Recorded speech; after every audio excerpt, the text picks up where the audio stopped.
అదే RTV app వార్తల్ని క్షణాల్లో చదివే అవకాశం ఉంటుంది. ఒక న్యూస్ పేపర్, ఒక టెలివిజన్ ఛానల్ మీ చేతుల్లో ఎప్పుడూ ఉంటాయి. వికసిత్ భారత్లో భాగంగా దేశవ్యాప్తంగా 25 వందే భారత్ ట్రైన్స్ అయితే ప్రధాని నరేంద్ర మోడీ ప్రారంభించడం అయితే జరిగింది. అయితే ఇందులో భాగంగానే 26వ ట్రైను విశాఖపట్నం నుండి భువనేశ్వర్కు వెళ్లే మార్గంలోనైతే ఇక్కడ ఇంకో ట్రైన్ అయితే ఇవ్వడం అయితే జరిగింది. ఇందులో భాగంగా శ్రీకాకుళంలో అయితే ఈ స్టాపేజ్ ఉండడం అయితే ఇక్కడ శ్రీకాకుళం వాసులందరూ కూడా ఎంతో ఆనందం వ్యక్తం చేస్తున్నారు. మేక్ ఇన్ ఇండియా ప్రాసెస్లోని అసలు మొత్తం చూసుకున్నట్లయితే కనుక ఈ రైల్వే రూపురేఖల్ని పూర్తిగా మార్చేయడం అయితే జరిగింది.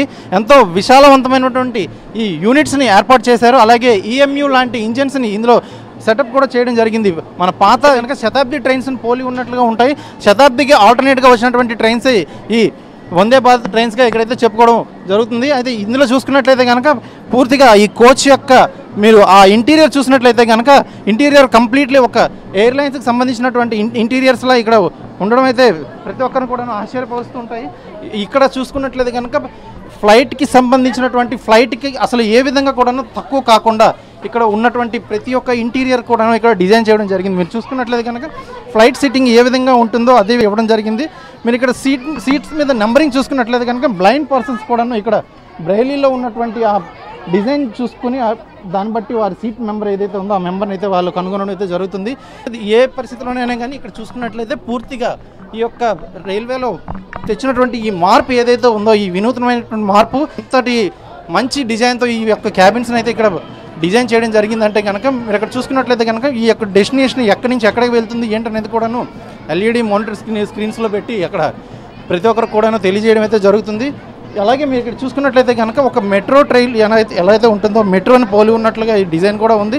టెక్నాలజీ ఎంత చక్కగా వీళ్ళు ఇస్తమాల్ చేశారంటే ఈ యొక్క ఇండియన్ కోచ్ ఫ్యాక్టరీ చెన్నై ద్వారా ఈ యొక్క డిజైన్ చేయడం జరిగింది. ఇప్పటివరకు అయితే 25 ట్రైన్స్ మాత్రమే వీళ్ళు డిజైన్ చేయక ఇది 26వ ట్రైన్గా చెప్పుకుంటూ వస్తున్నారు. అలాగే ఈ యొక్క స్టేషన్ పరిధిలో చూసుకున్నట్లయితే కనుక ఆమదాల వలస శ్రీకాకుళం జిల్లాలోని ఆమదాల వలస శ్రీకాకుళం రోడ్లోని ఈ యొక్క స్టేషన్ స్టాపేజ్ ఇవ్వడం అయితే ప్రతి ఒక్కరిని కూడా సంతోషపరిచింది. అలాగే ఇక్కడ ఉన్నటువంటి ఈ ప్రతి ఒక్క ట్రైన్ యొక్క డిజైన్ కూడాను మునిపెన్నడూ మనం ప్రజలు ఎవరు కూడా చూడలేదు.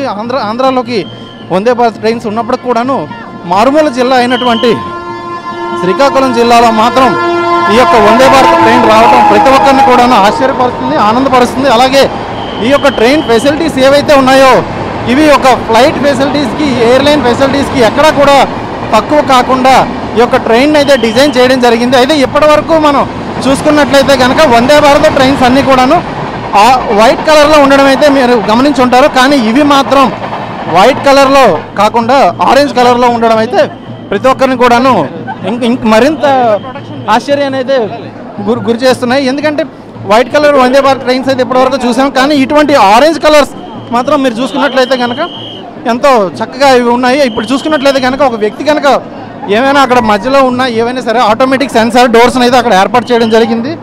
ఇక్కడ పొరపాటున ఏ ఒక్కరు ఇరుక్కున్న వెంటనే అది ఓపెన్ అవుతుంది. ఒక్కసారి కనుక ఎవరైనా పొరపాటున లోపలికి వెళ్ళిపోతే కనుక ఈ డోర్ లాక్ అయిపోతే నెక్స్ట్ డెస్టినేషన్ రీచ్ అయ్యేంత వరకు ఈ డోర్ అయితే ఓపెన్ అయ్యే పరిస్థితులు లేవు. అలాగే మన సోషల్ మీడియాలో కొన్ని ఘటనలు కూడా చూసాము.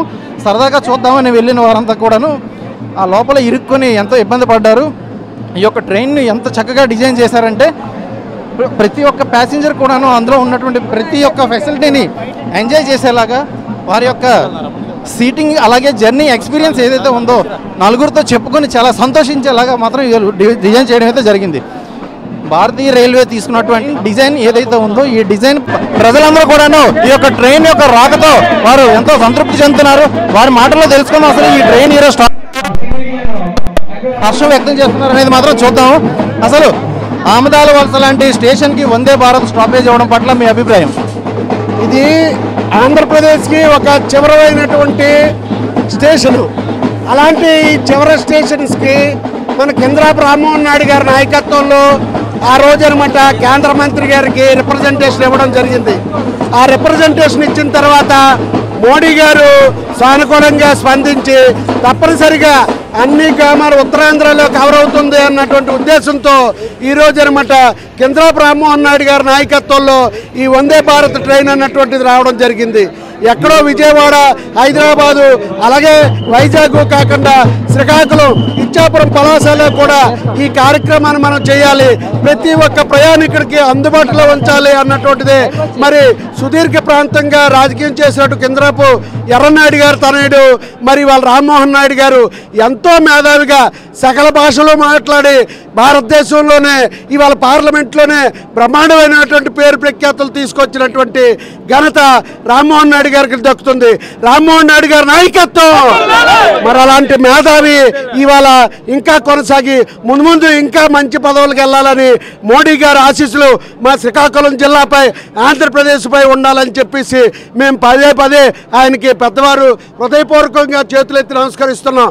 ఇటువంటి రైల్స్ని మీరు ఇంతకు ముందు ఎప్పుడైనా చూసారు? ఇంత ప్రీమియం డిజైన్ చేసినటువంటి రైల్స్ని ఎప్పుడైనా మీరు చూడడం జరిగిందా? మేము రాజకీయాల్లో 35 సంవత్సరాల నుంచి ఉన్నామండి.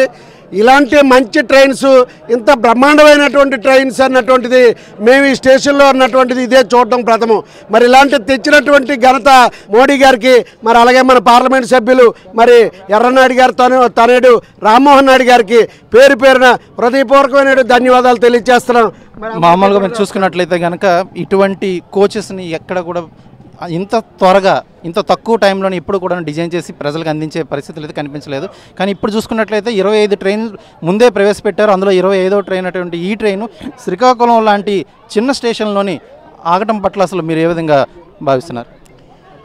మోడీ నాయకత్వంలో భారతదేశంలో ఎన్డీఏ ప్రభుత్వం మరి మౌలిక వసతులను అభివృద్ధి చేయాలని చెప్పి ఒక లక్ష్యంగా ఈరోజు పూర్తి స్వదేశీ పరిజ్ఞానంతో ఈ వందే భారత్ ట్రైన్ని మరి కామన్ మ్యాన్లకు కూడా తర్వాత అందుబాటులో ఉండేటట్టుగా రూపొందించడం జరిగింది. దీంట్లో మన సామాన్య ప్రయాణికులు కాకుండా మరి ఎకనామిక్ క్లాస్ కూడా ఉన్నాయి. ఇవి మంచి స్వదేశీ పరిజ్ఞానంతో ఉన్నాయి. తర్వాత ఈ చైర్ కార్సే కాకుండా మనకి స్లీపర్లు కూడా మనకి ప్రవేశపెట్టి భారతదేశంలో రైల్వే వ్యవస్థను మెరుగుపరిచి తక్కువ సమయంలో ఎక్కువ కాలాన్ని ప్రజలు వినియోగించుకునే ఉద్దేశంతో ప్రజల్ని సురక్షితంగా గమ్యం చేర్చడానికి చాలా ఉపయోగపడుతుంది. ఈ ఉపయోగం చాలా మంచిదని చెప్పి రైల్వే అభివృద్ధికి కానీ తర్వాత ప్రజలకు కూడా చాలా సౌకర్యవంతమైందని చెప్పి నేను భావిస్తున్నాను. లోపలికి వెళ్ళి మీరు చూసారు, అసలు అందరూ కూడా చెప్పుకుంటున్నారు ఏంటంటే ఫ్లైట్లో ఏ విధంగా అయితే సీటింగ్ ఏర్పాటు చేస్తారో అటువంటి ఫెసిలిటీస్తోని ఒక మెట్రోని తలపించేలా, ఒక ఫ్లైట్ని తలపించేలా ఉందంటున్నారు. అది మీరు చూసారా? చూస్తే అవకాశాలు చూస్తే మనకి మెట్రోకి మించిపోయి ఉన్నాయండి. ఇంటర్నెట్ సదుపాయం కానీ తర్వాత మనకి స్పీడ్ విషయంలో కానీ తర్వాత సురక్షితంగా ఉండడానికి కానీ అన్నీ కూడా మనకి తర్వాత కాలింగ్ మెమరీ సిస్టమ్ కానీ మనకి స్టేషన్ వచ్చే ముందు తెలియజేసే విధానం ఇలాంటివన్నీ కూడా ఉన్నాయి. తర్వాత నెక్స్ట్ ఏంటంటే మనం తర్వాత తక్కువ సమయంలో మనం ఎక్కువ వేగంతో మన సమయాన్ని మనం ఇంకో స్టేషన్ చేరుకోగలం. తర్వాత మనకేంటంటే పూర్తి మనకి అనుకూలంగా అన్ని రకాల ఫెసిలిటీస్ కూడా అన్నీ ఉన్నాయి. సురక్షితంగా చాలా ముఖ్యమైనటువంటి సూచనలు కూడా తీసుకున్నారు. పూర్తి స్వదేశీ పరిజ్ఞానంతో ఇటువంటి ప్రీమియం ట్రైన్స్ని కాపాడుకోవాల్సిన బాధ్యత ప్రజలపై ఏమాత్రం ఉందని మీరు అనుకుంటారు? ప్రజలందరికీ బాధ్యత ఉందండి. ఈరోజు ఫ్లైట్లో చూస్తే మనం సామాన్యుడు వెళ్ళలేని పరిస్థితి. అలాంటి సమయంలో ఈ భారతదేశంలో మరి ఫ్లైట్లో విధంగా వెళ్ళే సమయానికి ఆ తర్వాత అన్ని సదుపాయాలు ఉండే సామాన్యులకు కూడా అందుబాటులో ఉండే సదుపాయాలతో కల్పించారు మోడీ గారు. మరి పూర్తి సమయాన్ని కూడా వెచ్చించి ఈరోజు ఒక వందే భారత్ ట్రైన్ అనే కాదు వీటికి అనుగుణంగా కూడా వేగాన్ని రూపొందించడానికి కూడా మరి అన్నీ కూడా మౌలిక సదుపాయాలు కూడా తీసుకునే నిర్ణయాన్ని కూడా వాళ్ళు తీసుకున్నారు. రైల్వే అభివృద్ధికి అయితే మనకి చాలా అమృత్ భారత్లో మనకి విశేషంగా రైల్వే స్టేషన్ల అభివృద్ధి కూడా చేయడం జరిగింది. మరి ముఖ్యంగా మన శ్రీకాకుళం జిల్లా లాంటి వెనకబడిన జిల్లాలో కూడా ఈరోజు అనేకమైన మౌలిక సదుపాయాలు కల్పించడానికి ప్రయాణికులకి సకల సదుపాయాలు కల్పించడానికి కూడా స్టేషన్ కూడా అభివృద్ధి చేస్తున్నారు. ఇదంతా ఎంపీ గారి చొరవ వల్ల ఎక్కడైతే ఈ సమస్యలు ఎన్ని ఉన్నాయో కేంద్రానికి తీసుకెళ్లి నివేదించడం వల్ల కూడా ఈరోజేమో మనకి ఇక్కడ శ్రీకాకుళం జిల్లా రైల్వే అభివృద్ధి కావడానికి ముఖ్యంగా మన ఎంపీ గారు నరేంద్ర మోడీ గారి సహకారంతో ఇది ఇంప్రూవ్ చేస్తున్నారని చెప్పక తప్పదు. దేశ రైల్వే యంత్రాంగంలోని ఇటువంటి మార్పులు మునిపెన్నడైనా జరిగాయా లేదా ఇలాంటివి జరుగుతాయని ఎప్పుడైనా మీరు భావించారా? గత దశాబ్ద కాలంగా కూడా మనకి రైల్వే విషయంలో కూడా వెనకబడే ఉన్నాం.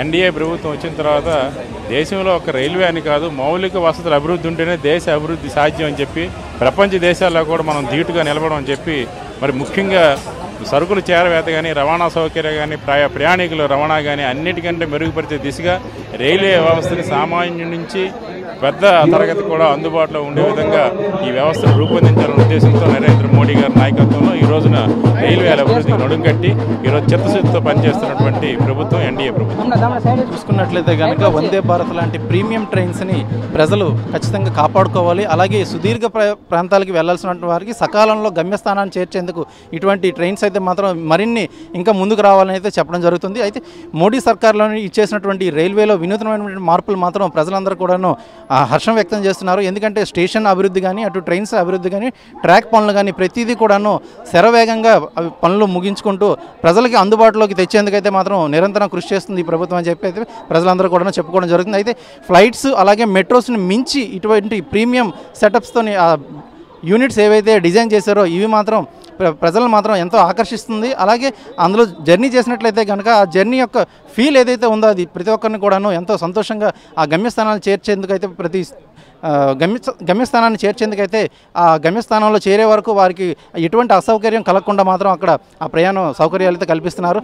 అలాగే లోపల ఉన్నటువంటి ఆ టెక్నాలజీ ఏదైతే ఉందో నెక్స్ట్ స్టేషన్ వచ్చే ముందు ఆ యొక్క జర్నీ చేస్తున్న ప్యాసింజర్ దిగటానికి సులభంగా అక్కడ ఉన్నటువంటి రోబోటిక్ వాయిస్ ఏదైతే ఉందో అది ప్రతి ఒక్కరిని కూడా తట్టి లేపుతుంది. నెక్స్ట్ స్టేషన్ ఫలానా వస్తుందని చెప్పి చెప్పడంతో ఆ యొక్క ప్రయాణికుడు తను దిగేందుకైతే సన్నద్ధాలు చేసుకోవాల్సి వస్తుంది. అలాగే ఇందులో పొందుపరిచినటువంటి టెక్నాలజీ మాత్రం పాత ఈఎంయూ అలాగే శతాబ్దిని పోలి ఉన్నప్పటికి కూడాను అంతకంటే అడ్వాన్స్ స్పీడ్తోనైతే ఇది రావడం జరుగుతుంది. ప్రస్తుతం ఉన్నటువంటి ట్రాక్ పరిస్థితులు బట్టి ఇది 130కే పరిమితమైంది. కానీ ఇది 200 km/h మాత్రం గమ్యస్థానానికి అంటే ట్రైన్ స్టార్ట్ అవ్వగానే వెంటనే అది 200 km/h స్పీడ్ని అయితే పట్టుకునేంత సామర్థ్యం కలిగినటువంటి ఇంజిన్లు అయితే మాత్రం ఇందులో ఏర్పాటు చేయడం జరిగింది. ఇలాంటి మరెన్నో మార్పులు మున్ముందు మళ్ళీ మనం చూస్తామని చెప్పి అయితే మాత్రం ప్రజలందరూ కూడాను ఆశిస్తున్నారు.